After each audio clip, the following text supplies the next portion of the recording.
A mulher em mim. Britney Spears. Para os meus meninos, amores da minha vida. Prólogo. Quando eu era criança, costumava caminhar sozinha por horas pela floresta silenciosa que ficava atrás da minha casa na Louisiana, cantando. Estar fora de casa me dava uma sensação de vivacidade e perigo. Enquanto eu crescia, minha mãe e meu pai brigavam constantemente. Ele era alcoólatra. Eu geralmente sentia medo dentro de casa. Lá fora também não era necessariamente o paraíso, mas era o meu mundo. Sendo céu ou inferno, era meu. Antes de ir para casa, eu percorria um caminho até a casa dos nossos vizinhos, através de um jardim com paisagismo e depois passando por uma piscina. Eles tinham um jardim repleto de pequenas dolomitas que retinham o calor de tal forma que era bom senti-las contra minha pele. Eu me deitava sobre elas e olhava para o céu, sentindo o calor que vinha de cima e de baixo, pensando, eu posso seguir meu próprio caminho na vida. Eu posso tornar meus sonhos realidade. Deitada em silêncio sobre aquelas pedras, senti Deus. Capítulo 1.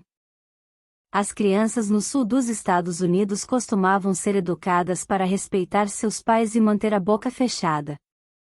Hoje as regras foram invertidas, giram mais em torno do respeito pelas crianças. Discordar de um dos pais nunca foi permitido na minha casa. Não importa quão ruim as coisas ficassem, havia um entendimento de que se devia ficar calada e, caso contrário, haveria consequências. A Bíblia diz que a língua é uma espada. Minha língua e minha espada eram eu cantando. Durante toda a minha infância, cantei, com o rádio do carro a caminho da aula de dança, quando estava triste. Para mim, cantar era espiritual. Nasci e estudei em McComb, Mississippi, e morei em Kentwood, Louisiana, a 40 quilômetros de distância. Todo mundo se conhecia em Kentwood. As portas não ficavam trancadas, a vida social girava em torno da igreja e das festas nos quintais, as crianças usavam roupas iguais, e todo mundo sabia atirar. O local histórico mais conhecido era o Camp Moore, um campo de treinamento confederado construído por Jefferson Davis. Todos os anos há reencenações da Guerra Civil no fim de semana que antecede o Dia de Ação de Graças, e ver as pessoas vestindo trajes militares era um lembrete de que o feriado estava chegando. Eu amava essa época do ano, chocolate quente, o cheiro da lareira em nossa sala de estar, as cores das folhas de outono caídas no chão. Tínhamos uma casinha de tijolos com papel de parede listrado de verde e painéis de madeira. Quando menina, eu ia ao Sonic, andava de kart, jogava basquete e frequentava uma escola católica chamada Parkland Academy. A primeira vez que me emocionei de verdade e senti arrepios na espinha foi ao ouvir nossa governanta cantando na lavanderia. Eu sempre lavava e passava a roupa da família, mas quando as coisas estavam melhores financeiramente, minha mãe contratava alguém para ajudar. A governanta cantou música gospel, e foi literalmente um despertar para um mundo totalmente novo. Nunca me esquecerei disso. Desde então, meu desejo e minha paixão por cantar cresceram. Cantar é mágico. Quando canto, sou dona de mim mesma. Posso me comunicar perfeitamente. Ao cantar, você não usa mais a língua do oi, como você está. Você é capaz de dizer coisas muito mais profundas. Cantar me leva a um lugar místico onde a linguagem não importa mais, onde qualquer coisa é possível. Tudo o que eu queria era que me tirassem do mundo cotidiano e me levassem a um reino onde eu pudesse me expressar sem pensar. Quando estava sozinha, minha mente era tomada por preocupações e medos. A música interrompia o barulho, fazia eu me sentir confiante e me levava a um lugar puro para eu me expressar exatamente como desejava ser vista e ouvida. Cantar me levava à presença do divino. Enquanto estava cantando, eu ficava meio fora do mundo. Estaria brincando no jardim como qualquer criança, mas meus pensamentos e sentimentos e esperanças se mantinham em outro lugar. trabalhei arduamente para fazer as coisas do jeito que eu queria. Eu me levava muito a sério quando gravava vídeos bobos cantando as músicas da Mariah Carey no quintal da minha amiga. Aos 8 anos, eu pensava que era uma diretora. Ninguém na minha cidade parecia estar fazendo coisas do tipo. Mas eu sabia o que queria ver no mundo, e tentei fazê-lo. Os artistas realizam coisas e interpretam personagens porque querem fugir para mundos distantes, e isso era exatamente do que eu precisava. Eu queria viver dentro dos meus sonhos, meu maravilhoso mundo fictício e, se pudesse evitar, não pensar na realidade. Cantar aproximava o real e a fantasia, o mundo em que eu vivia e o que eu queria desesperadamente habitar. A tragédia faz parte da minha família. Meu nome do meio é o mesmo da mãe do meu pai, Emma Jean Spears, mais conhecida como Jean. Ao ver as fotos dela, entendi porque todo mundo dizia que éramos parecidas. O mesmo cabelo loiro. O mesmo sorriso.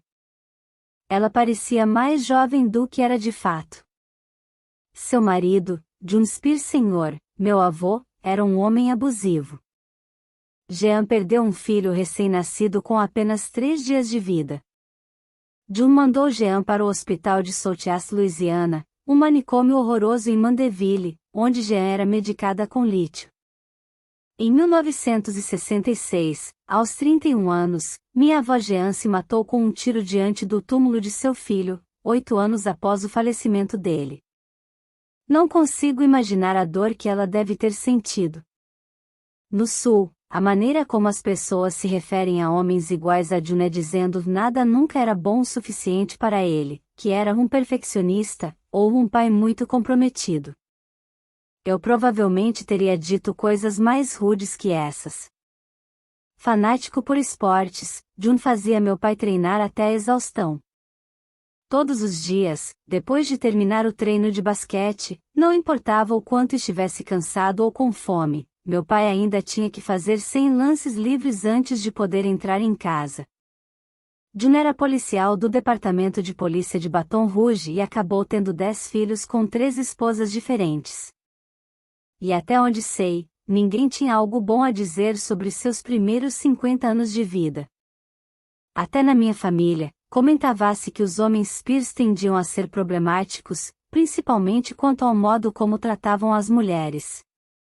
Jean não foi a única esposa que John mandou para o hospital psiquiátrico em Mandeville.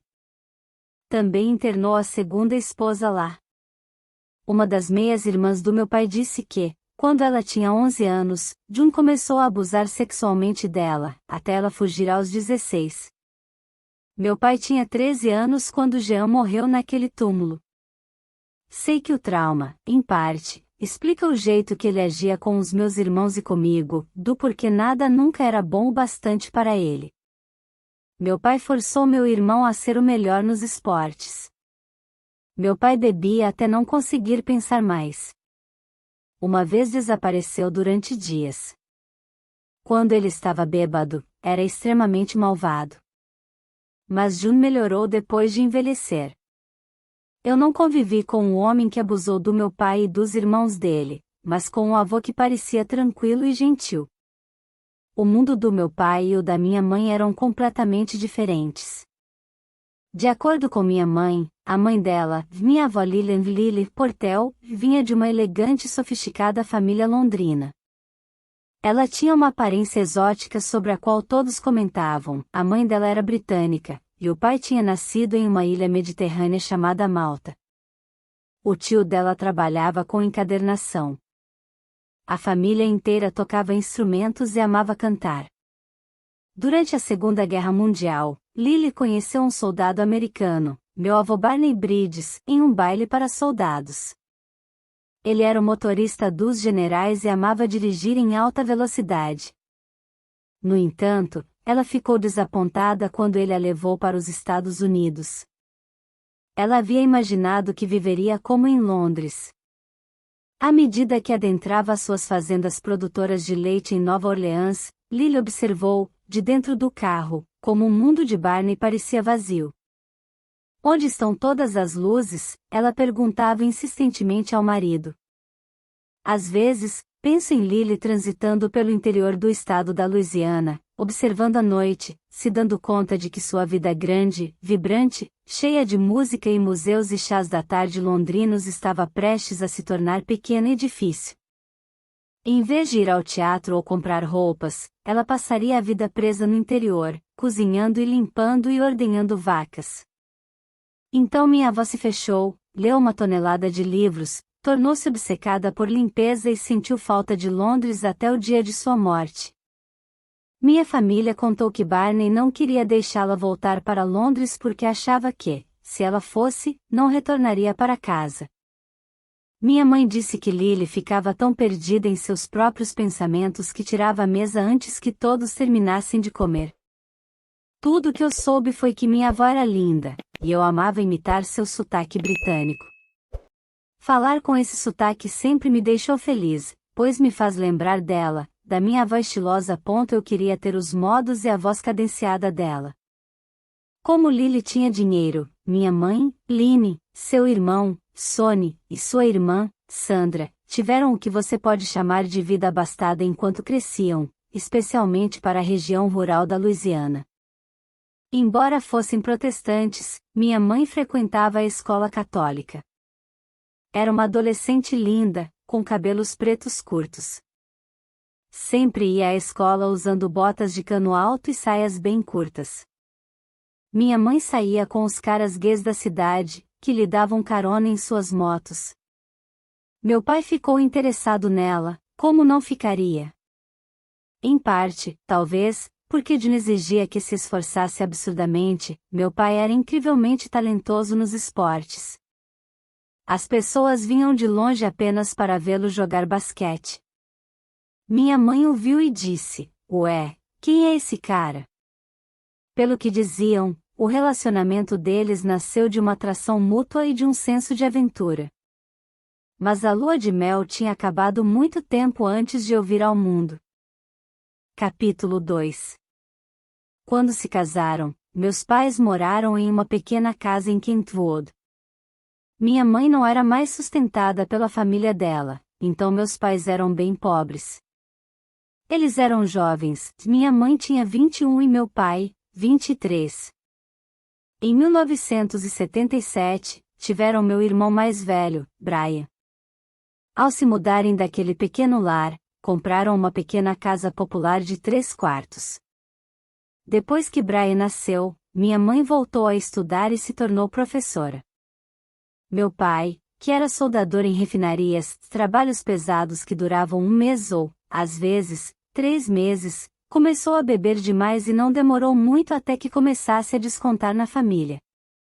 De acordo com minha mãe, quando fazia alguns anos que ela e meu pai estavam casados, meu avô materno Barney, pai da minha mãe, morreu em um acidente de carro, e, depois disso, meu pai foi encher a cara e perdeu a primeira festa de aniversário do Brian. Quando meu irmão ainda era pequeno, meu pai ficou bêbado em uma festa de Natal e sumiu na manhã seguinte. Minha mãe disse que estava cansada naquela época. Saiu de casa para ficar com Lily. Em março de 1980, ela deu entrada no processo de divórcio. Mas June e sua nova esposa imploraram para ela aceitar meu pai de volta, e ela aceitou. Durante um tempo, aparentemente, as coisas se acalmaram. Meu pai trocou de emprego e abriu uma empresa de construção. Então, depois de muita luta, também abriu uma academia. Se chamava Total Fitness e transformou alguns homens da cidade, inclusive meus tios, em fisiculturistas. A academia ficava num estúdio à parte da nossa propriedade, ao lado de casa. Inúmeros homens musculosos entravam e saíam da academia, flexionando os músculos na frente dos espelhos sob as luzes fluorescentes. Meu pai começou a se dar muito bem. Em nossa pequena cidade, ele se tornou um dos homens mais endinheirados. Minha família servia, em nosso jardim, cozido de lagostim, dava festas malucas e dançavam a noite toda. Sempre presumi que o ingrediente secreto para ficarem acordados a noite toda era anfetamina, já que era a droga preferida na época. minha mãe abriu uma creche com a irmã dela, minha tia Sandra. Para consolidar o casamento, meus pais tiveram um segundo bebê, eu. Nasci em 2 de dezembro de 1981. Minha mãe nunca perdeu a oportunidade de recordar que o trabalho de parto foi excruciante e durou 21 horas. Eu amava as mulheres da minha família. Minha tia Sandra, que já tinha 2 filhos, teve uma gravidez surpresa aos 13 anos, minha prima Lauraline. Com apenas alguns meses de diferença, Lauraline e eu éramos como gêmeas e também melhores amigas. Lauraline sempre foi como uma irmã para mim, e Sandra era uma segunda mãe. Ela tinha muito orgulho de mim e sempre me encorajava. E mesmo que minha avó Jean tenha morrido muito antes do meu nascimento, eu tive a sorte de conhecer sua mãe, minha bisavó Lexie Pierce. Lexie era incrivelmente linda, sempre se maquiava, com a pele muito, muito branca e com os lábios muito, muito vermelhos. Ela era fodona, e ficou mais à medida que envelhecia. Me disseram, e não foi difícil de eu acreditar, que ela tinha se casado 7 vezes. 7. Obviamente, ela não gostava do genro Juno, mas depois que a filha dela, Jean, morreu, Lexie não se afastou e cuidou do meu pai e dos irmãos dele, e depois dos seus bisnetos também. Eu e Lexie éramos muito próximas. As lembranças mais vívidas e felizes que tenho de quando era criança são de momentos que passei ao lado de Lexie. Fazíamos festas do pijama, só nós duas. À noite, ela me mostrava as maquiagens que ficavam em sua penteadeira. De manhã, Lexie preparava um café da manhã gigante. A melhor amiga dela, sua vizinha, ia nos visitar e ouvíamos as lentas baladas dos anos 19 segundos e 0 da coleção de vinis da Lexie. Durante o dia, eu e ela tirávamos sonecas juntas. Uma das coisas que eu mais amava era adormecer ao lado da Lexie, sentindo o cheiro do seu pó facial e do seu perfume, e ficar ouvindo sua respiração se acalmar até ficar rítmica e regular. Um dia, Lexie e eu fomos alugar um filme. Assim que saímos da locadora, ela bateu em outro carro, ficando presa num buraco. Não conseguimos sair. Um guincho teve que ir nos resgatar. Aquele acidente assustou minha mãe. Dali em diante, não tive mais permissão para sair com minha bisavó. Nem foi um acidente grave, falei para minha mãe. Implorei para continuar vendo Lexie. Era minha pessoa favorita. Não, acho que ela está ficando senil, disse minha mãe. Já não é seguro você ficar sozinha com ela. Depois disso, eu a via na minha casa, mas não podia mais passear de carro ou fazer festas do pijama com ela. Foi uma perda enorme para mim. Eu não entendia por que estar com alguém que eu amava tanto era considerado algo perigoso. Naquela idade, o que eu mais gostava de fazer, além de passar o tempo com Lexie, era me esconder nos armários. Virou uma piada na família, cadê a Britney agora? Eu sempre sumia na casa da minha tia. Todo mundo se juntava para me procurar. Quando estavam prestes a entrar em pânico, eles abriam a porta de um dos armários e lá estava eu. Devo ter desejado que eles procurassem por mim. Durante anos eu gostava de fazer isto, de me esconder. Me esconder era um modo de chamar atenção. O outro era cantar e dançar. Cantei no coral da nossa igreja e estudei dança 3 noites por semana e aos sábados. Então comecei a fazer aulas de ginástica em Covington, Louisiana, a 1 hora de onde eu morava. Quando se tratava de dançar, cantar e fazer acrobacias, eu nunca me cansava. No ensino fundamental, no dia das profissões, eu disse que queria ser advogada, mas os vizinhos e os professores começaram a dizer que meu destino era Broadway, e por fim aceitei a minha identidade como a pequena artista. Eu tinha 3 anos de idade em meu primeiro recital de dança e 4 quando fiz minha primeira apresentação solo de What Child Is This, em um evento de Natal na creche de minha mãe. Eu queria me esconder, mas também ser vista. As duas coisas são verdade. Agachada na fria escuridão de um armário, eu me sentia tão pequena que poderia desaparecer. Mas com a atenção de todo mundo voltada para mim, eu me tornava outra pessoa, alguém que poderia comandar qualquer espaço. De meia calça branca, cantando com toda a força, senti que tudo era possível. Capítulo 3. Senhora Line. Senhora Line, o menino gritou. Ele estava sem fôlego, o coração quase saindo pela boca, na frente da nossa porta. Vocês precisam vir. Venham agora. Um dia, aos 4 anos de idade, eu estava na sala de estar da nossa casa, sentada no sofá com minha mãe de um lado e minha amiga Cindy do outro. Kentwood era como aquelas cidades de novelas, sempre havia drama. Cindy estava tagarelando com minha mãe sobre o escândalo mais recente enquanto eu só escutava, tentando acompanhar, quando a porta foi escancarada. A cara do menino bastou para sabermos que algo terrível tinha acontecido. Meu coração disparou. Minha mãe e eu começamos a correr. A rua tinha acabado de ser pavimentada e eu estava descalça, correndo sobre o piche quente. Ai, ai, ai, eu gritava a cada passo. Olhei para os meus pés e vi o piche grudado neles. Finalmente, chegamos aonde meu irmão, Brian, estava brincando com seus amigos da vizinhança. Eles tentaram cortar o mato alto em um terreno com seus quadriciclos. Essa ideia pareceu fantástica para eles porque eram idiotas. Inevitavelmente não conseguiram ver uns aos outros por causa do mato alto e acabaram batendo de frente. Eu devo ter visto tudo, ouvido Brian berrando de dor, minha mãe gritando de medo, mas não me lembro de nada. Acho que Deus fez eu desmaiar para que não me recordasse da dor e do pânico, ou do corpo todo machucado do meu irmão. Um helicóptero o levou para o hospital. Quando fui visitar Brian alguns dias depois, ele estava inteirinho engessado. Pelo que pude ver, ele quebrou quase todos os ossos do corpo.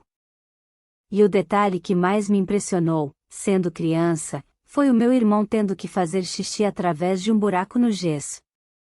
A outra coisa que não consegui deixar de notar foi que o quarto dele estava repleto de brinquedos. Meus pais ficaram tão gratos por ele ter sobrevivido e se sentiram tão mal por Brian que, durante sua recuperação, todo dia era Natal. Minha mãe cuidou do meu irmão por se sentir culpada. Até hoje ela faz o que ele quer. É engraçado como uma fração de segundo pode mudar a dinâmica de uma família para sempre. O acidente me aproximou muito mais do meu irmão. Nosso vínculo se formou a partir do meu sincero e genuíno reconhecimento de sua dor. Depois que Brian voltou para casa, eu não saía do lado dele. Dormia ao lado dele todas as noites. Brian ainda não conseguia dormir em sua própria cama porque o corpo inteiro estava engessado. Então ficava em uma cama especial e, aos pés dela, colocaram um colchão para mim. Às vezes, eu subia na cama dele só para abraçá-lo. Após Brian ter tirado o gesso, continuei a dormir ao lado do meu irmão por anos. Mesmo pequenina, eu sabia que, entre o acidente e toda a exigência imposta a ele pelo nosso pai, meu irmão teve uma vida difícil. Eu queria confortá-lo. Finalmente, depois de anos, minha mãe me disse: Britney, agora você está quase na 6ª série. Você precisa começar a dormir sozinha. Eu disse não. Eu era tão pequena, não queria dormir sozinha. Mas ela insistiu, e por fim tive de ceder. Ao ficar no meu próprio quarto, comecei a gostar de ter meu próprio espaço, porém continuei extremamente próxima do meu irmão. Ele me amava. E eu o amava tanto, por ele, eu sentia o amor mais carinhoso e protetor. Não queria nunca que ele se machucasse, já o tinha visto sofrer demais. À medida que meu irmão foi melhorando, acabamos nos envolvendo bastante com a comunidade. Como era uma cidade pequena com apenas alguns milhares de habitantes, todos apareciam para colaborar com os 3 principais desfiles que aconteciam todos os anos: Mardi Gras, festa que ocorre sempre no dia anterior à quarta-feira de cinzas, quando começa a quaresma cristã. O Mardi Gras, termo que, em francês, significa Terça-feira Gorda, de Nova Orleans, no estado norte-americano da Louisiana, é o feriado mais célebre dos Estados Unidos. NI, 4 de julho, Natal. As ruas ficavam repletas de pessoas sorrindo, acenando, abandonando o drama de suas vidas por um dia para se divertir observando seus vizinhos perambulando lentamente pela rodovia 38. Teve um ano em que alguns de nós, crianças, decidimos decorar um carrinho de golfe e colocá-lo no desfile de Mardi Gras. Devia haver provavelmente umas 8 crianças naquele carrinho, muitas, é óbvio. Havia 3 no banco, um casal de pernas laterais segurando o pequeno teto, 1 ou 2 se balançando na parte de trás. Estava tão pesado que os pneus quase furaram. Todos usávamos trajes do século XIX, nem me lembro por quê. Eu estava sentada no colo das crianças maiores na frente, acenando para todos. O problema era que, com tantas crianças em um carrinho de golfe, e seus pneus murchos, a coisa ficou difícil de controlar, e com as risadas, os acenos e a empolgação. Bem, só batemos no carro da frente algumas vezes, mas foi o suficiente para sermos expulsos do desfile. Capítulo 4. Quando meu pai voltou a beber muito, os negócios dele começaram a falir. O estresse de não ter dinheiro foi agravado pelo caos das mudanças extremas de humor do meu pai. Eu sentia medo principalmente quando andava de carro com ele, pois ficava falando consigo mesmo enquanto dirigia. Eu não conseguia entender o que ele dizia. Parecia viver em seu próprio mundo. Eu sabia, naquele momento, que meu pai tinha motivos para querer se embriagar. Vivia estressado por causa do trabalho. Agora vejo com ainda mais clareza que ele estava se automedicando depois de ter sofrido durante anos os abusos de seu pai, Jun. Naquela época, entretanto, eu não sabia por que era tão duro com a gente, porque nada que fazíamos parecia ser bom o suficiente para ele. A parte mais triste para mim foi que sempre quis um pai que me amasse do jeito que eu era, alguém que me dissesse: eu simplesmente te amo.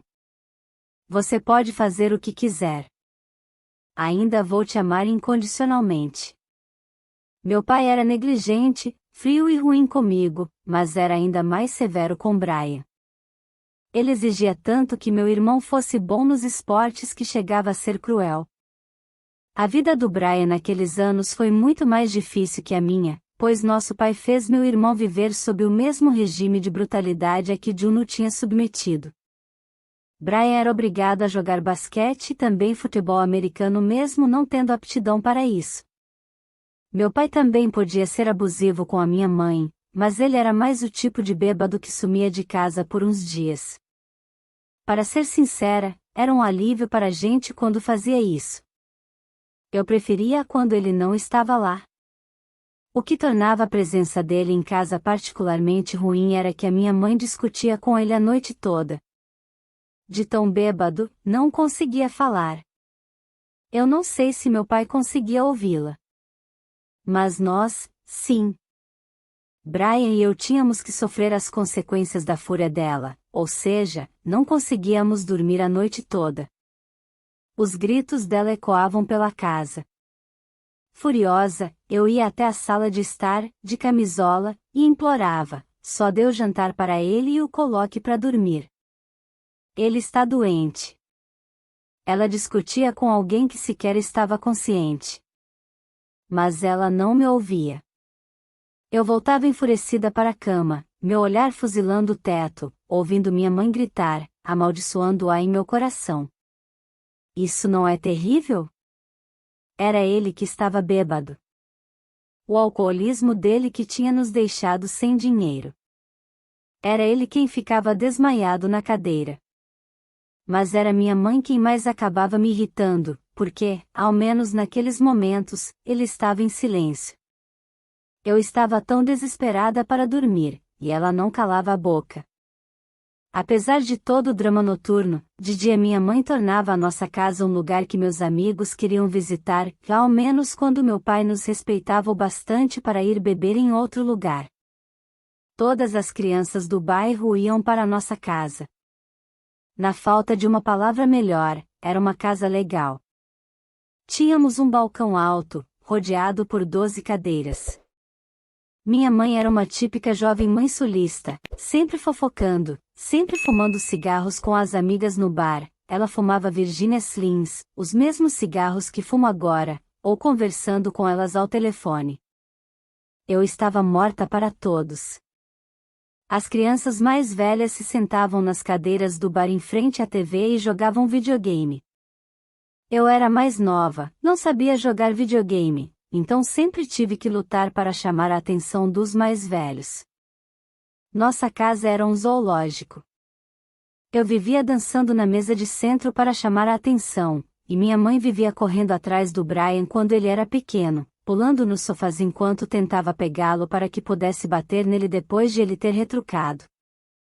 Eu estava sempre agitada demais, tentando desviar a atenção das crianças maiores que estavam na sala assistindo TV ou fazer com que os adultos parassem de falar uns com os outros na cozinha. Britney, pare com isso, minha mãe gritava. Nós temos visitas. Apenas seja boazinha. Se comporte. Mas eu a ignorava. E sempre dava um jeito de conseguir a atenção de todo mundo. Capítulo 5. Eu era uma menina quieta e baixinha, mas, quando cantava, eu renascia, e tinha feito aulas de ginástica o bastante para me movimentar com habilidade. Aos 5 anos de idade, participei de um concurso local de dança. Meu talento era uma coreografia que eu fazia usando uma cartola e girando uma bengala.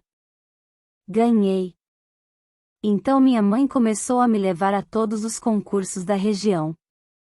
Em fotos e vídeos antigos, estou usando as roupas mais ridículas. Em uma apresentação musical que fiz na 3ª série, usei uma camiseta larga e um laço roxo enorme na minha cabeça que fazia eu parecer um presente de Natal. Foi realmente horroroso. Comecei a me dedicar ao circuito de concursos e venci a competição regional em Baton Rouge. Pouco tempo depois, meus pais começaram a buscar oportunidades maiores que as que teríamos ganhando prêmios em escolas. Quando viram no jornal um anúncio sobre testes para o clube do Mickey, sugeriram que fossemos. Viajamos 8 horas até Atlanta. Havia mais de 2.000 crianças lá. Eu tinha que me destacar, especialmente porque, depois de termos chegado, ficamos sabendo que estavam procurando apenas crianças com mais de 10 anos de idade. Quando o diretor de elenco, um homem chamado Matt Casella, perguntou a minha idade, abri minha boca para dizer 8, mas então me lembrei da questão de idade e disse, 9. Ele me olhou com ceticismo. No meu teste, cantei Sweet Georgia Brown enquanto fazia uma coreografia, acrescentando alguns movimentos de ginástica. O grupo então composto por milhares de crianças de todo o país foi reduzido a apenas algumas, dentre as quais estava uma linda menina da Califórnia, alguns anos mais velha que eu, e que se chamava Kerry Russell. Uma garota da Pensilvânia chamada Christina Aguilera e eu fomos informadas de que não tínhamos sido escolhidas, mas nos disseram que tínhamos talento. Matt falou que poderíamos fazer parte do elenco quando estivéssemos um pouco mais velhas e mais experientes. Ele disse à minha mãe que achava que deveríamos ir a Nova York para trabalhar. Recomendou que procurássemos uma agente da qual ele gostava e que ajudava jovens artistas a começarem no teatro. Não fomos imediatamente. Em vez disso, durante cerca de 6 meses, fiquei na Louisiana e comecei a trabalhar como garçonete no restaurante de frutos do mar da Lexie, o Granny Seafood de Delhi, para ajudar. O restaurante tinha um cheiro horrível de peixe. Ainda assim, a comida era fantástica e inacreditavelmente saborosa. E o local se tornou um novo ponto de encontro para todas as crianças. O quarto dos fundos do restaurante era onde meu irmão e os amigos dele costumavam ficar bêbados durante o ensino médio. Enquanto isso, na parte da frente, aos 9 anos de idade, eu limpava frutos do mar e servia os pratos enquanto fazia meus passinhos delicados de dança usando minhas roupinhas fofinhas. Minha mãe mandou uma filmagem para a gente recomendada por Matt, Nancy Carson. No vídeo, eu estava cantando Shine On, Harvest Moon. Deu certo. Nancy pediu que fossemos a Nova York para nos encontrarmos com ela. Depois que cantei para Nancy em seu escritório, que ficava no 20º andar de um prédio no centro de Manhattan, pegamos o trem de volta para casa. Eu tinha sido oficialmente contratada por uma agência de talentos. Não muito tempo após voltarmos para Louisiana, minha irmã mais nova, Jamie Lynn, nasceu. Laura Lynn e eu passávamos horas brincando com Jamie como se ela fosse mais uma das nossas bonecas. Poucos dias depois de voltar para casa com a bebê, eu estava me preparando para mais um concurso de dança quando minha mãe começou a agir de modo estranho. Ela costurava à mão um rasgo no meu figurino, mas, enquanto passava a agulha, do nada minha mãe jogou a roupa fora. Não parecia saber o que estava fazendo. O figurino, sinceramente, era uma porcaria, só que eu precisava dele para competir. Mamãe, por que você jogou meu figurino fora? Perguntei. De repente, vi sangue. Sangue por toda parte. Algo não foi suturado direito depois de a minha mãe ter dado à luz. Ela estava jorrando sangue. Aos berros, chamei meu pai. O que tem de errado com ela? Gritei. O que tem de errado com ela? Papai entrou correndo em casa e a levou para o hospital. Durante todo o caminho, continuei gritando, não pode acontecer nada de errado com a minha mãe. Eu tinha 9 anos. Ver um rio de sangue saindo da própria mãe seria traumático para qualquer pessoa, mas, para uma criança naquela idade, foi aterrorizante. Eu nunca tinha visto tanto sangue antes. Quando chegamos ao médico, eles a trataram, e para mim pareceu ter demorado cerca de 2 segundos. Ninguém aparentava muita preocupação. Aparentemente, hemorragia pós-parto não é tão incomum. Mas ficou gravada na minha memória. Na aula de ginástica, eu sempre conferia se minha mãe estava do outro lado da janela esperando por mim. Foi um reflexo, algo que fiz para me sentir segura. Porém, um dia, ao fazer a habitual conferência na janela, ela não estava lá. Entrei em pânico. Ela tinha ido embora. Ela havia sumido. Talvez para sempre. Comecei a chorar. Caí de joelhos. Se você tivesse me visto, diria que alguém havia acabado de morrer. Minha professora correu para me tranquilizar. Querida, ela vai voltar, disse. Está tudo bem. Provavelmente ela só foi ao Walmart. Minha mãe fizera exatamente isto, tinha ido ao Walmart. Mas não estava tudo bem. A saída dela tinha me causado muito sofrimento. Ao retornar e ver quão triste eu estava, minha mãe nunca mais saiu daquela janela durante as aulas. E, nos anos seguintes, nunca deixou de estar ao meu lado. Eu era uma garotinha com grandes sonhos. Queria ser uma estrela como Madonna, Dolly Parton ou Whitney Houston.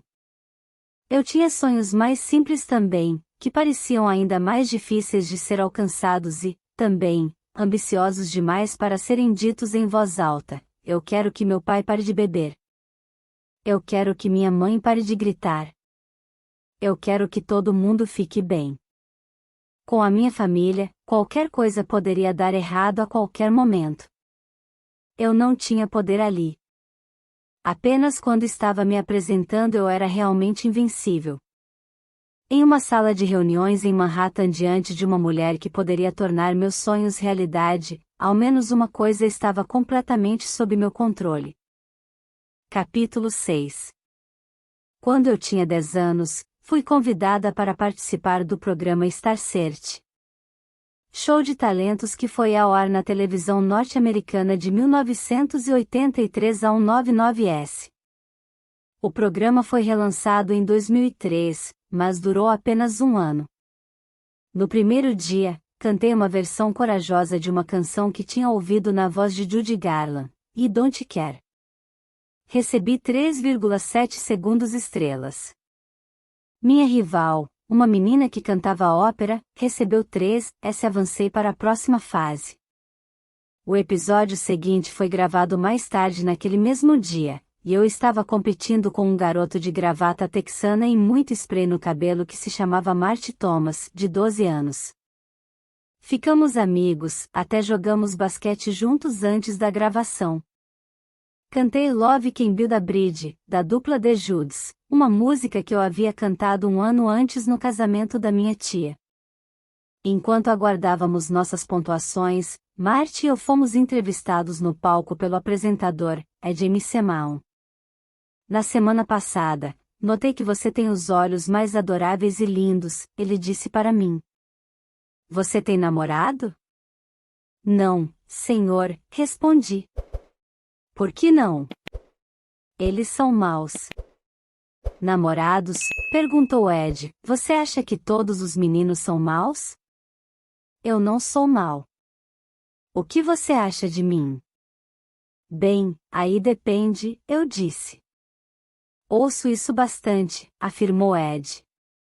Recebi 3,7 segundos de novo. Marty recebeu um 4 perfeito. Eu sorri e o abracei educadamente, enquanto saía do palco. Ed me desejou sorte. Mantive a compostura até chegar ao camarim, e então desatei a chorar. Depois, minha mãe comprou para mim um sundae com calda quente de chocolate. Minha mãe e eu continuamos indo e voltando de Nova York. A intensidade de trabalhar na cidade sendo apenas uma menina era algo empolgante para mim, mesmo sendo também intimidador. Recebi uma proposta de trabalho, um papel como substituta de uma atriz em um musical off-Broadway chamado Roots. Em tradução livre, impiedosa, inspirado nos filmes Tara Maldita e a Malvada e nos musicais Mami e Gypsy. Interpretei uma estrela sociopata mirim chamada Tina DeMark. A primeira música que Tina cantava era Born to Entertain. Em tradução livre, nascida para entreter. Essa canção mexeu comigo. A outra substituta era uma jovem e talentosa atriz chamada Natalie Portman. Enquanto eu estava fazendo o musical, alugamos um pequeno apartamento para minha mãe, a bebê Jamie Lynn e eu, próximo de uma escola pública, a Professional Performing Arts School, e comecei a fazer aulas perto do Broadway Dance Center. Mas, na maior parte do tempo, eu ficava no Players Theatre, no centro. A experiência foi, de certo modo, uma validação, a prova de que eu tinha talento bastante para ter sucesso no mundo do teatro. Mas era uma rotina exaustiva. Não dava tempo de ser uma criança comum ou de realmente fazer amigos porque eu tinha que trabalhar quase todos os dias. Aos sábados, havia 2 apresentações. Também não adorava ser uma atriz substituta. Precisava ficar no teatro toda noite até quase meia-noite, para o caso de eu ter que substituir a atriz que interpretava Tina, Laura Bell Bund. Depois de alguns meses, Laura saiu, e fiquei com o papel principal, mas, àquela altura, eu estava extremamente cansada. Quando o Natal chegou, eu estava desesperada para voltar para casa, mas então soube que teria de me apresentar no dia do Natal. Aos prantos, perguntei à minha mãe, eu realmente vou precisar fazer isso no Natal? Olhei para a mini árvore em nosso apartamento enquanto pensava na árvore grande que ficava na sala de estar da nossa casa em Kentwood. Minha mente de menina não era capaz de compreender por que eu iria querer fazer isso, continuar atuando nos feriados. Então abandonei o musical e fui para casa. A agenda de apresentações no teatro em Nova York era realmente muito puxada para mim naquela idade. No entanto, isso resultou em uma coisa boa, aprendi a cantar em um teatro com acústica reduzida. O público fica bem perto de você, que há apenas cerca de 200 pessoas no local. Sinceramente, é estranho, mas, nesse espaço, a emoção de cantar é mais eletrizante. A proximidade que você sente com as pessoas na plateia é algo especial. A energia delas me deixava mais forte. Com essa experiência, participei novamente dos testes para o clube do Mickey. Em Kentwood, enquanto aguardava notícias sobre o clube do Mickey, comecei a frequentar a Parkland Academy e a jogar basquete, me tornando armadora. Eu era pequena para uma criança de 11 anos, mas conseguia fazer as jogadas. As pessoas achavam que eu era animadora de torcida, coisa que nunca fui. Eu dançava um pouquinho, mas, na escola, eu queria jogar, o que eu fazia apesar da minha altura. Eu tinha uma camiseta enorme com o número 2S, que ficava gigante em mim. Eu era um ratinho minúsculo correndo pela quadra. Durante um tempo, tive um crush em um jogador de basquete que tinha 15 ou 16 anos. Ele convertia todos os arremessos de 3 pontos e fazia isso parecer fácil. As pessoas vinham de longe para vê-lo jogar, como também fizeram um dia para ver meu pai jogar. Ele era bom, não tanto quanto meu pai tinha sido, mas, ainda assim, era um gênio com a bola.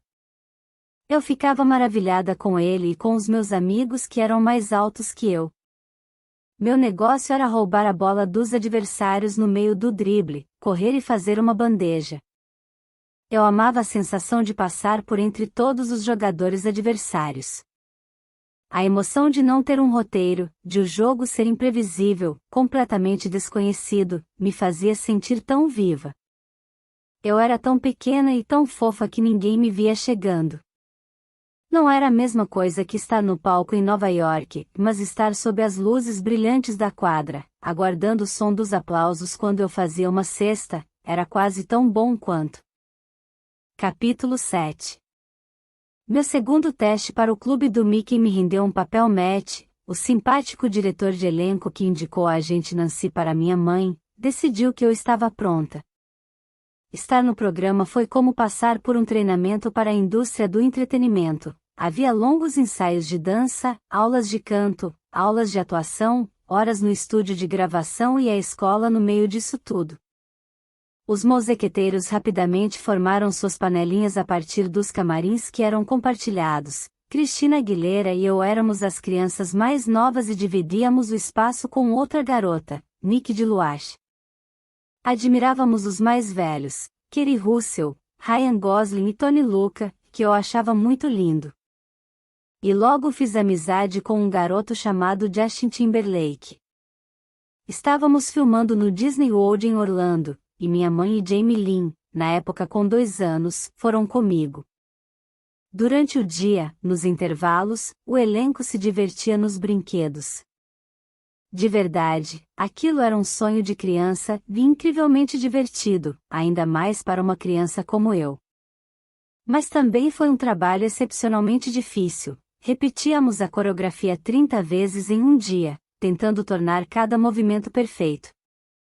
O único momento triste foi quando, após terminarmos de filmar, recebemos uma ligação e soubemos que minha avó Lily tinha morrido. Ninguém sabia dizer se havia sido infarto ou derrame, mas ela se afogou enquanto nadava na piscina. Não tínhamos dinheiro para ir para a casa de avião e comparecer ao funeral, mas Linhares, a gentil mãe do Justin, nos emprestou o dinheiro da passagem. Era o tipo de coisa que uma família faria, e as crianças do elenco e seus pais se tornaram uma.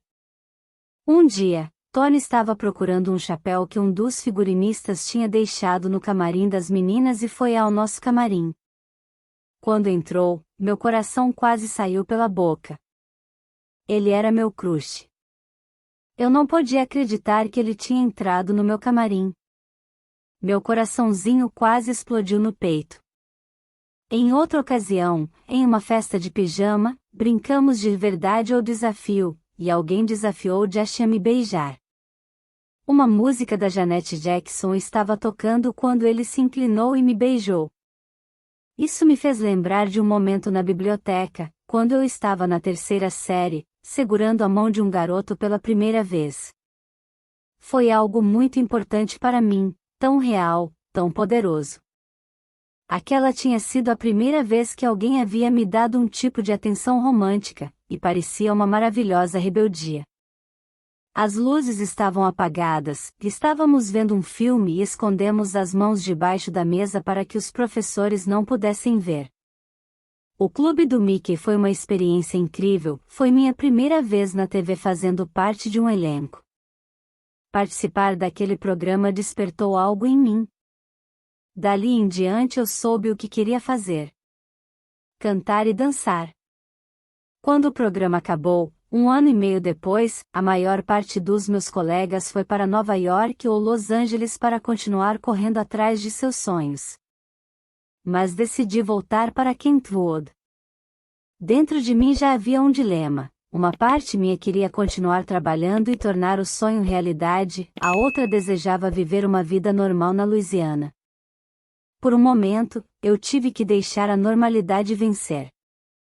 Já em casa, voltei a Parkland e me acostumei à rotina normal de uma adolescente, ou ao que era mais próximo possível do normal na minha família. Por diversão, quando eu estava no 8º ano, minha mãe e eu íamos de Kentwood a Biloxi, no Mississippi, uma viagem que durava cerca de 2 horas, e, enquanto ficávamos por lá, bebíamos daiquiris. Chamávamos nossos coquetéis de ibiritas. Eu adorava o fato de poder beber com a minha mãe de vez em quando. O modo como bebíamos em nada se parecia com o jeito que meu pai fazia. Quando ele bebia, ficava mais depressivo e calado. Nós ficávamos mais felizes, mais vivas e mais ousadas. Alguns dos melhores momentos que vivi com a minha mãe foram durante essas viagens que fazíamos para a praia com a minha irmã. Enquanto estávamos na estrada, eu dava uns golinhos num drink chamado White Russian. Para mim, tinha gosto de sorvete. Quando era preparado com a quantidade certa de gelo raspado, creme de leite, açúcar e sem muito álcool, era um pedaço de paraíso para mim. Minha irmã e eu tínhamos biquínis e permanentes no cabelo iguais. Hoje em dia, é simplesmente legal fazer isso numa criança pequena, mas, nos anos 1990, era lindo pra caramba. Aos 3 anos de idade, Jamie Lynn era como uma bonequinha viva, a criança mais maluca e adorável que já existiu. Então era isso que gostávamos de fazer. Viajávamos até Biloxi para beber, ir à praia e voltávamos felizes para casa. E a gente se divertia. A gente se divertia muito. Apesar de toda a tristeza, vivi momentos muito felizes na minha infância. Aos 13, eu bebia com a minha mãe e fumava com os meus amigos. Fumei meu primeiro cigarro na casa da minha única amiga irmã. Todos os meus outros amigos eram nerds, mas essa menina era popular. Sua irmã estava no último ano do ensino médio, minha amiga sempre se maquiava, e os caras ficavam babando por ela. Minha amiga me levou a um galpão e me deu o meu primeiro cigarro. Embora fosse só tabaco, fiquei alterada. Me lembro de pensar: eu vou morrer? Será que essa sensação vai passar? Quando essa sensação vai embora? Depois de ter sobrevivido ao meu primeiro cigarro, imediatamente quis outro. Consegui esconder muito bem esse hábito da minha mãe, mas um dia estávamos em uma loja na rua que levava até nossa casa, e ela me fez dirigir. Também aprendi a dirigir aos 13 anos. De repente, minha mãe começou a perceber algo no ar. Estou sentindo o cheiro de cigarro. Você está fumando? Ela rapidamente tirou uma das minhas mãos do volante e a puxou para si para cheirar. Enquanto minha mãe fazia isso, perdi o controle da direção e o carro saiu da pista. Tudo pareceu acontecer em câmera lenta. Olhei para trás e vi a pequena Jamie Lynn prensada no banco de trás. Ela estava com um cinto de segurança, mas não na cadeirinha. Enquanto o carro rodopiava, eu só conseguia pensar: a gente vai morrer. A gente vai morrer. A gente vai morrer. Então, tum! A traseira do carro bateu em um poste.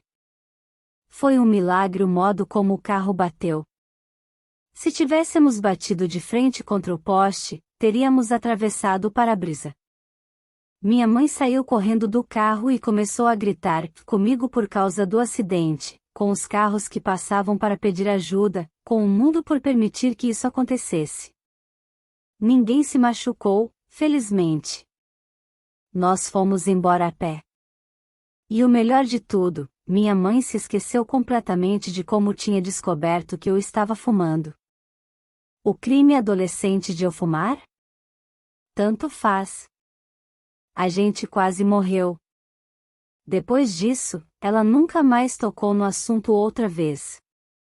Um dia, alguns meninos da sexta série me chamaram para fumar um cigarro no vestiário masculino durante o intervalo. Fui a única garota que eles chamaram para ir com eles. Eu nunca havia me sentido tão descolada. Felizmente, o vestiário dos meninos tinha 2 portas, e uma delas dava para o lado de fora. Lembro que deixamos a porta aberta para que a fumaça saísse e não fossemos pegos. Isso se tornou um ritual. Porém não durou muito. Um tempo depois, resolvi tentar fazer isso sozinha, sem os meninos. Desta vez, minha melhor amiga e eu fomos fumar no vestiário feminino, mas lá só havia uma porta. Desastre, fomos pegas em flagrante e nos mandaram para a diretoria. Vocês estavam fumando? Perguntou o diretor. Não, respondi. Minha melhor amiga segurou a minha mão e secretamente a apertou com muita força. Estava nítido que o diretor não tinha acreditado em mim, mas, adivinhe, de alguma forma nós escapamos levando apenas uma advertência. Mais tarde, minha amiga disse para mim, juro por Deus, Britney, você é a pior mentirosa que já vi na vida. Deixa que eu falo da próxima vez, por favor. Eu não estava apenas fumando e bebendo naquela idade, fui precoce quando o assunto era garotos. Eu tinha um crush gigante em um dos caras que sempre estava na casa minha amiga Má. Ele tinha uns 18 ou 19 anos e namorava uma menina na época, que ela era de um estilo tomboy. Eles realmente estavam juntos, e eram o casal mais popular da escola. Queria tanto que ele me notasse, mas não tinha muita esperança já que era 5 anos mais nova que ele. Uma noite, fui dormir na casa da minha amiga Má. De repente, no meio da madrugada, meu crush entrou sorrateiramente na casa, devia ser umas 3 da manhã. Eu estava dormindo no sofá e acordei com ele sentado ao meu lado. Ele começou a me beijar, e logo a gente estava se pegando. O que está acontecendo? Pensei. Parecia algo meio sobrenatural, como se eu o tivesse invocado. Eu não conseguia acreditar que meu crush houvesse simplesmente aparecido do nada e nós tivéssemos ficado. E foi tão doce. Isto foi tudo que ele fez, me beijou. Ele não tentou fazer qualquer outra coisa.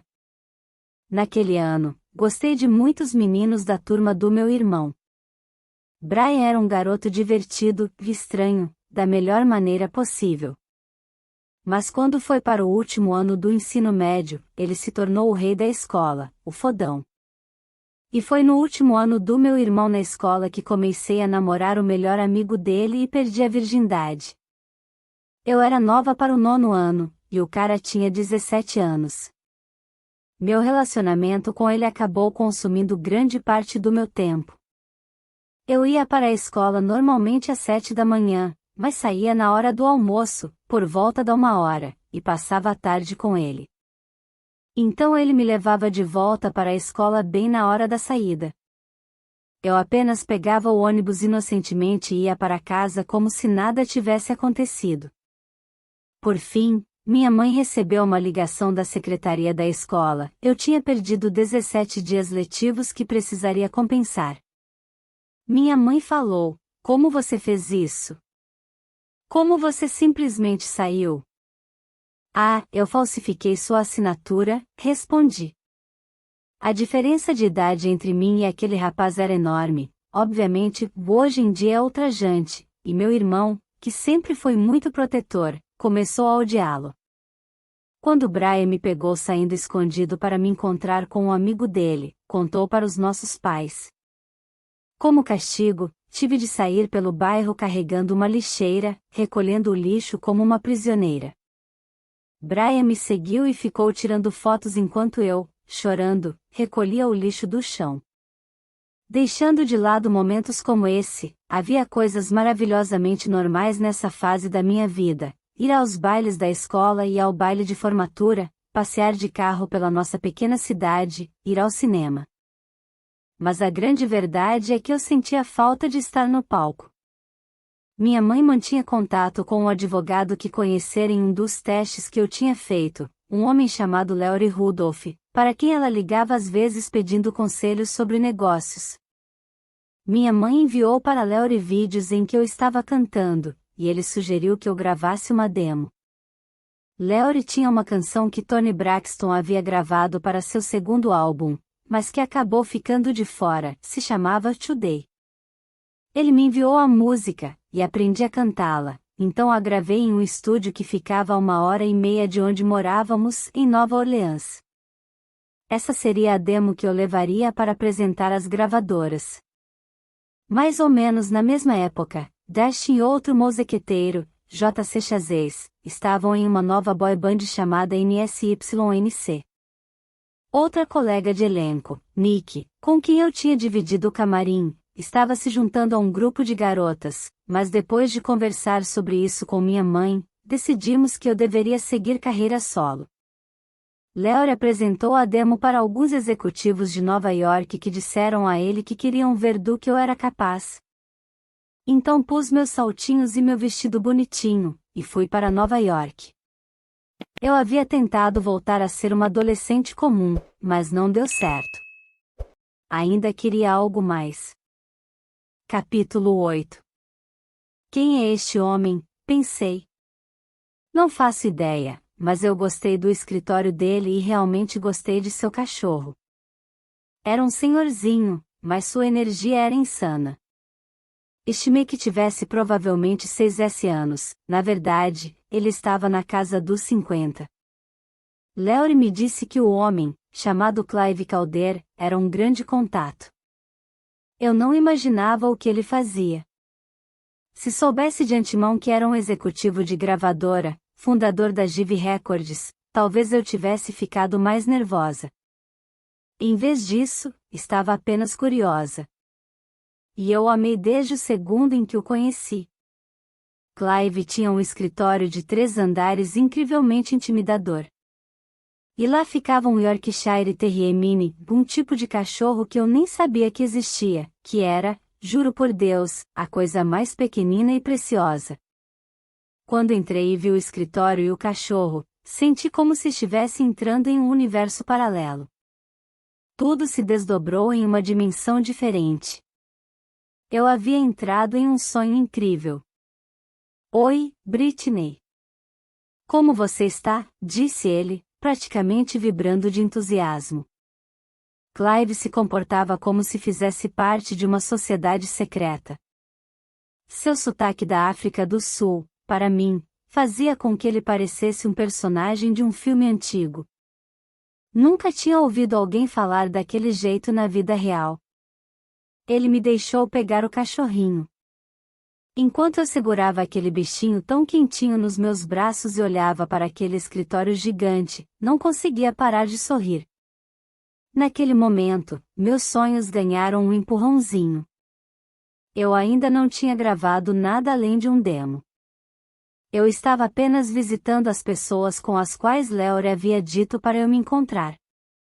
Sabia que deveria ir cantar uma música para executivos de gravadoras. E eu sabia que queria ficar mais perto daquele cara, e que o jeito dele tinha algo a ver com o que eu também queria ser. Não me surpreenderia se ele tivesse sido meu tio numa vida passada. Eu queria ter conhecido Larry muito antes. Era o sorriso dele. inteligente, perspicaz, sábio. Ele era um homem com um sorriso místico. Nunca me esquecerei disso. Me senti tão feliz com ele e senti que a viagem para Nova York mais do que valeu a pena, mesmo se tivesse servido apenas para conhecer alguém como ele, alguém que acreditava em mim. Mas o meu dia ainda não tinha acabado. Laurie me levou para dar uma volta na cidade, entrei em salas cheias de executivos e cantei "You Have Nothing", da Whitney Houston. Observando salas repletas de homens me analisando de cima a baixo com meu vestidinho e meus saltos altos, cantei alto. Clive me contratou imediatamente. E então acabei assinando um contrato com a Jive Records aos 15 anos de idade. Minha mãe lecionava para o segundo ano em Kentwood, e já Emmeline era pequena, por isso chamamos uma amiga da família, Felícia Colota, eu a chamava de Miss F.E., para me acompanhar aonde quer que eu fosse. A gravadora queria que eu entrasse logo no estúdio. Providenciaram um apartamento para F.E. e eu em Nova York. Íamos de carro para New Jersey todos os dias, e eu entrava em uma cabine e cantava para o produtor e compositor Eric Foster White, que havia trabalhado com Whitney Houston. Sinceramente, eu não tinha noção. Não fazia ideia do que estava acontecendo. Eu só sabia que amava cantar e dançar, então qualquer que fosse o Deus que pudesse descer e coordenar isso para mim, eu iria mostrar o que podia fazer. Se alguém fosse capaz de conceber algo para mim que me apresentasse de um modo que fizesse as pessoas se identificarem, eu estava pronta. Não sei o que aconteceu, mas Deus fez sua mágica, e lá estava eu, em New Jersey, gravando. A cabine onde gravei ficava no subsolo. Estando ali, só se ouve a si mesmo cantando, e nada mais. Fiz isso durante meses. Não saía da cabine.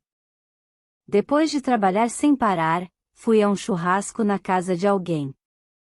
Eu era muito feminina nessa época, sempre de vestido e salto alto. Conversava com as pessoas, tentando causar uma boa impressão, e em determinado momento fui correndo até Felícia para levá-la à varanda. Não percebi que havia uma porta mosquiteira ali. Corri diretamente na direção dela, bati o nariz e caí no chão. Todo mundo olhou e me viu no chão, com a mão no nariz. Quando digo a você que fiquei sem graça, juro por Deus. Me levantei e alguém disse: "Você sabe que tem uma tela aqui, né?" Sim, obrigada.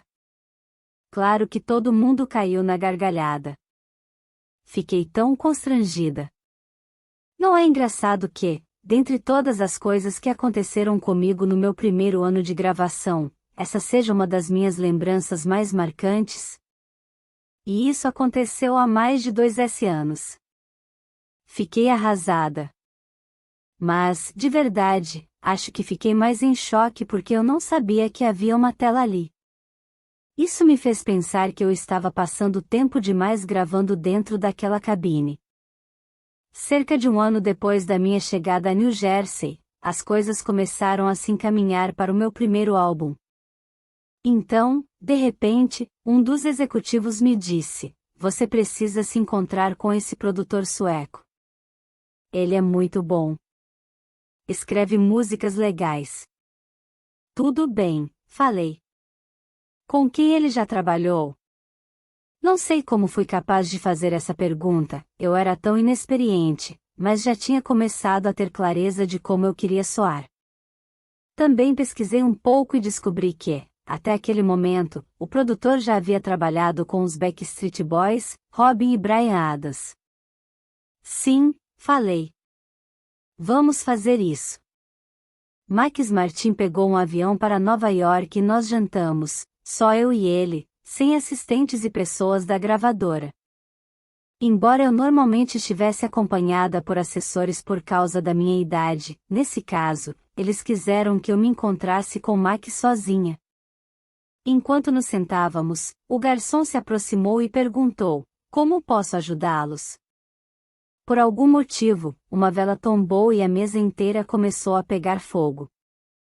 Estávamos em um dos restaurantes mais caros de Nova York, e a nossa mesa tinha acabado de se transformar em uma fogueira. Um segundo se passou entre o "como posso ajudá-los" e as chamas.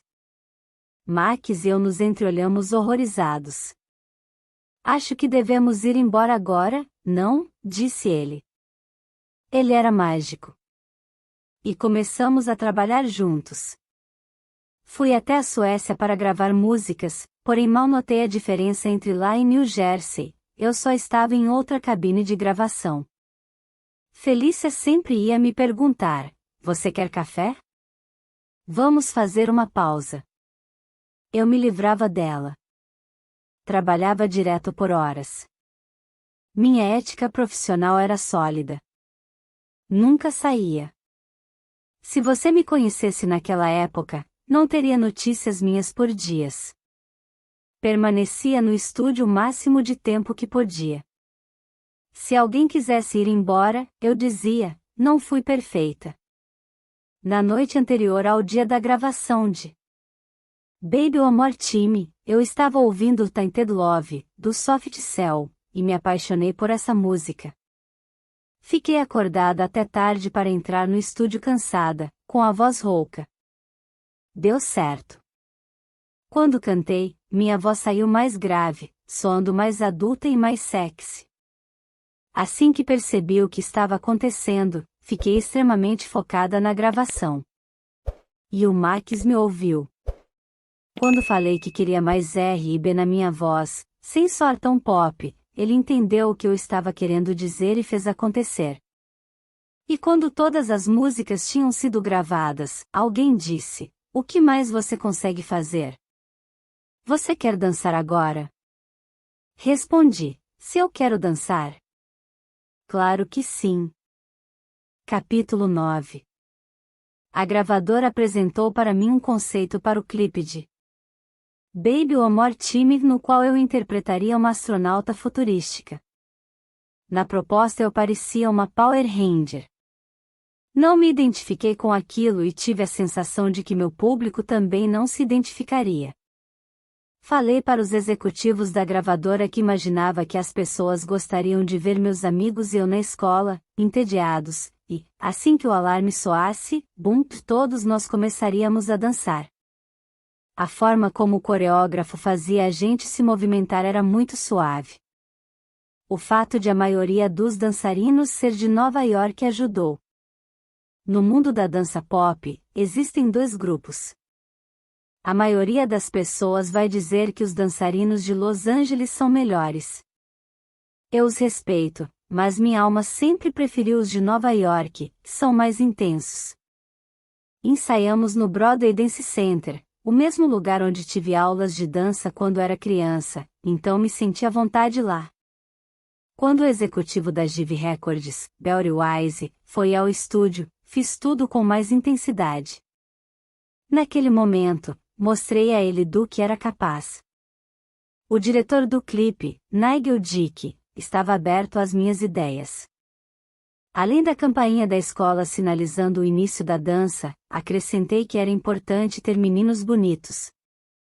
E pensei que poderíamos usar uniformes escolares para que ficasse mais empolgante quando começássemos a dançar fora da escola com nossas roupas casuais. Até consegui colocar a Miss F.E. no elenco como minha professora. Achei hilário vê-la usando óculos de nerd e uma roupa desajeitada de professora. Gravar esse vídeo foi a parte mais divertida de fazer esse primeiro álbum. Essa foi, provavelmente, a época da minha vida em que mais senti paixão pela música. Eu era desconhecida e não tinha nada a perder se fizesse algo errado. Há tanta liberdade no anonimato. Eu podia olhar para uma plateia que nunca havia me visto antes e pensar: "Vocês não me conhecem ainda." Era libertador que eu não precisasse realmente me preocupar se cometesse erros. Para mim, fazer um show não se tratava apenas de realizar poses e sorrir. No palco, eu era como uma jogadora de basquete correndo pela quadra. Eu sabia jogar bola, sabia como era a rua. Eu não tinha medo. E sabia quando arremessar. No verão, a Jive me mandou para uma turnê em shoppings, uns 26 shoppings. Fazer esse tipo de divulgação não é muito divertido. Ninguém sabia ainda quem eu era. Eu tinha que tentar me vender a pessoas que não estavam tão interessadas assim. Meu comportamento era inocente, e não era fingimento. Eu não sabia o que estava fazendo. Apenas dizia: "Oi, pessoal, minha música é muito boa. Vocês precisam ouvir." Antes de o vídeo sair, poucas eram as pessoas que conheciam a minha cara. Mas, no fim de setembro, a música estava tocando nas rádios. Eu tinha 16 anos quando, no dia 23 de outubro de 1998, o single de Baby One More Time chegou às lojas. No mês seguinte, o vídeo foi divulgado, e de repente eu estava sendo reconhecida onde quer que fosse. No dia 12 de janeiro de 1999, o álbum foi lançado e vendeu mais de 10 milhões de cópias muito rapidamente. Estreei em primeiro lugar na parada Billboard 200 nos Estados Unidos. Me tornei a primeira mulher a estrear com um single e um álbum em primeiro lugar ao mesmo tempo. Fiquei tão feliz. Comecei a sentir que a minha vida realmente estava mudando. Eu não tinha mais que me apresentar em shoppings. As coisas estavam acontecendo rápido. Saí em turnê com o NSYNC e também com o meu antigo amigo de O Clube do Mickey, Justin Timberlake, de ônibus. Eu estava sempre com os meus dançarinos ou Felícia ou um dos meus dois empresários, Larry Rudolph e Johnny Urai. Também comecei a ser acompanhada por um segurança chamado Big Rob, que era incrivelmente gentil comigo. Comecei a participar regularmente do programa Total Request Live, da MTV. A revista Rolling Stone mandou David LaChapelle para Louisiana a fim de me fotografar para a capa da edição de abril com a chamada Inside the Heart, Mind e Bedroom of a Teen Dream, em tradução livre, dentro do coração, da mente e do quarto de um sonho adolescente. Quando a revista saiu, o ensaio causou polêmica, pois eu estava vestindo uma calcinha boxer de seda enquanto abraçava um Teletubby de pelúcia, brincando com a minha juventude. Minha mãe ficou preocupada, mas eu sabia que queria trabalhar com David LaChapelle outra vez. Cada dia era uma novidade. Eu estava conhecendo tantas pessoas incríveis. Logo que o single Baby saiu, encontrei a cantora e compositora Paula Cole em uma festa em Nova York. Ela era cerca de 14 anos mais velha que eu. Ah, meu Deus, eu a admirei tanto, em um primeiro momento só por causa de sua aparência. Ela era tão pequenininha, com os cabelos castanhos cacheados caindo pelas costas. Eu não fazia ideia de quem ela era, só sabia que era muito bonita, com aparência e energia incríveis. Anos mais tarde, me dei conta de que ela tinha interpretado várias músicas que eu amava. Quando ouvi a voz de Paula pela primeira vez, imaginei que ela tivesse uma aparência completamente diferente. Paula cantava com seu rosto angelical palavras obscenas como a gente vê em Fell in Love e seu corpo pequeno e delicado aliado com a força de sua voz em We Don't Want to Wait, e foi então que percebi quão poderoso pode ser quando as mulheres desafiam as expectativas. Capítulo 10. Justin Timberlake e eu mantivemos contato depois de O Clube do Mickey, e curtimos passar um tempo juntos durante a turnê do NSYNC. O fato de termos vivido aquela experiência juntos quando éramos tão jovens nos aproximou bastante. A gente tinha muito em comum.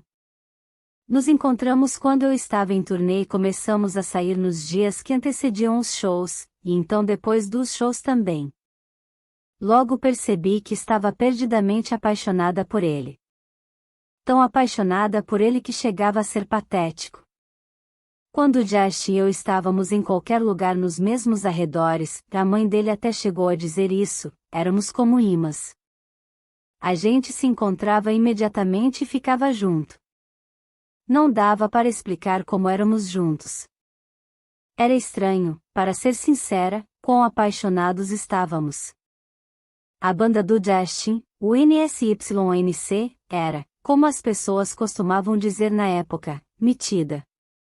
Eram todos jovens brancos, mas que amavam hip hop. Para mim, era isso que os diferenciava do Backstreet Boys, que parecia bem consciente ao se posicionar como um grupo branco. O NSYNC andava com artistas negros. Às vezes, eu achava que eles se esforçavam demais para se encaixar. Um dia, J e eu estávamos em Nova York, indo a partes da cidade que eu nunca tinha visitado. Vimos um cara caminhando em nossa direção, usando um medalhão grande e chamativo. Ele estava acompanhado por 2 guarda-costas gigantes. J ficou todo empolgado e disse bem alto, ó, e é, FOX, FOX. Gino Vini. WhatsApp, Omi. Ó, sim, OK, OK. Gino Vini. E aí, mano? Depois que Gino Vini se foi, Felícia tirou uma com a cara do J, ó, e é, FOX, FOX. Gino Vini. J nem ficou sem graça. Apenas ouviu e olhou para ela como quem diz OK, foda-se, FE. Foi nessa viagem que ele comprou seu primeiro colar, um T gigante de Timberlake. Foi difícil para mim ser tão despreocupada quanto ele parecia ser. Não pude deixar de perceber que as perguntas feitas pelos apresentadores dos talk shows para ele eram bem diferentes das perguntas que faziam para mim. Todo mundo insistia em fazer comentários estranhos a respeito dos meus seios, querendo saber se eu tinha ou não tinha feito cirurgia plástica. A imprensa podia ser desconfortável, mas, nas premiações, eu sentia uma alegria genuína. A criança em mim ficou empolgadíssima ao ver Steven Tyler, do Aerosmith, pela primeira vez no MTV Video Music Awards. Eu vi Steven chegando atrasado, vestindo uma roupa fantástica que parecia uma capa de um mago. Fiquei sem ar. Pareceu surreal vê-lo de perto. Lenny Kravitz também chegou atrasado. E, mais uma vez, eu pensei, lendas. Lendas para onde quer que eu olhe. Comecei a encontrar a Madonna no mundo inteiro. Eu faria shows na Alemanha e na Itália, e acabaríamos nos apresentando em uma mesma premiação na Europa. Nós nos cumprimentávamos como amigas. Em uma premiação, bati na porta do camarim de Mariah Carey. Ela abriu a porta e fez resplandecer a luz mais bela e transcendental. Você já sabe que todos nós temos ring lights agora, certo? Bem, há mais de 20 anos, só a Mariah Carey sabia o que eram ring lights. E não posso falar só o primeiro nome dela. Para mim, ela sempre será Mariah Carey. Perguntei se poderíamos tirar uma foto juntas e tentei tirá-la bem onde estávamos, mas ela disse, não. Vem aqui, querida. Esta é a minha luz. Este é o meu lado. Eu quero que você fique aqui, assim posso posar do meu lado bom, garota. Ela continuou falando isso com aquela voz profunda e linda, meu lado bom, garota. Meu lado bom, garota. Eu fiz tudo o que a Maria pediu, e tiramos a foto. Claro que ela estava completamente certa em relação a tudo, a foto ficou incrível. Sei que ganhei um prêmio naquela noite, mas nem consigo lembrar qual foi. A foto perfeita com Mariah Carey, esse foi o verdadeiro prêmio. Enquanto isso, eu estava quebrando recordes, me tornando uma das artistas femininas que mais venderam em todos os tempos. As pessoas continuavam me chamando de princesa do pop. No VMA de 2000, cantei We Can't Get No Satisfaction, dos Rolling Stones, e em seguida Lopes. E Did It Again enquanto tirava um terno e um chapéu para ficar de top brilhante e calça justa, com meu longo cabelo solto. Wade Robson tinha coreografado, ele sempre soube como fazer eu parecer forte e feminina ao mesmo tempo. Durante as pausas na coreografia na gaiola, algumas das minhas poses faziam eu parecer delicada no meio de uma performance agressiva. Mais tarde, a MTV colocou um monitor na minha frente para que eu assistisse a várias pessoas desconhecidas na Times Square opinando sobre a minha apresentação.